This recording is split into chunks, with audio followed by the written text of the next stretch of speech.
ಇನ್ನು ಆಂತರಿಕ ತನಿಖೆಗೆ ಕೂಡ ಸೂಚನೆಯನ್ನು ಕೊಟ್ಟಿದ್ದಾರೆ. ಪೊಲೀಸರಿಂದನೇ ಏನಾದರೂ ಆಯ್ತಾ ಇದು ಕೆಲಸ ಅಂತ.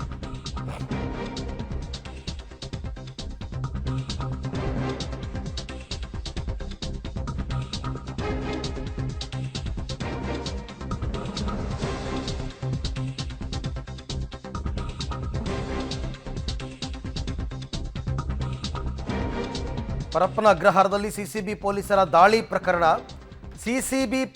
ದಾಳಿ ಪ್ರಕರಣ ಮೊನ್ನೆ ಶನಿವಾರ ಆಗಿತ್ತು, ರೇಡ್ ಆಗಿತ್ತು. ಸಿಸಿಬಿ ಪೊಲೀಸರಿಂದಲೇ ಮಾಹಿತಿ ಸೋರಿಕೆಯ ಅನುಮಾನ ಶುರುವಾಗ್ತಾ ಇದೆ. ಹಾಗಾಗಿ ಆಂತರಿಕ ತನಿಖೆಗೆ ಆದೇಶ ಮಾಡಿದ್ದಾರೆ ನಗರ ಪೊಲೀಸ್ ಆಯುಕ್ತ ದಯಾನಂದ್ ಅವರು ಈ ಆದೇಶವನ್ನು ಹೊರಡಿಸಿದ್ದಾರೆ. ಮಾಹಿತಿ ಸೋರಿಕೆಯ ಬಗ್ಗೆ ಆಂತರಿಕ ತನಿಖೆ ನಡೆಸಿ ವರದಿ ಕೊಡಿ ಅಂತ ಈಗ ಸೂಚನೆ ಕೊಟ್ಟಿದ್ದಾರಂತೆ. ಅಂದರೆ ಸಿಸಿಬಿ ಪೊಲೀಸರು ಅವತ್ತು ಶನಿವಾರ ರೇಡ್ ಮಾಡಿದಾಗ ಬರಿಗೈಯಲ್ಲಿ ವಾಪಸ್ಸಾಗಿದ್ದರು. ಏನೂ ಸಿಕ್ಕಿರಲಿಲ್ವೋ ಅಥವಾ ಸಿಕ್ಕಿದ್ರೂ ಸಿಕ್ಕಿಲ್ಲ ಅಂತ ವಾಪಸ್ ಬಂದರೂ ಗೊತ್ತಿಲ್ಲ. ಅದಾದಮೇಲೆ ಭಾನುವಾರ ಇದು ವೈರಲ್ ಆಯಿತು, ಮೊನ್ನೆ ಈ ಫೋಟೋ ಮತ್ತು ವಿಡಿಯೋ.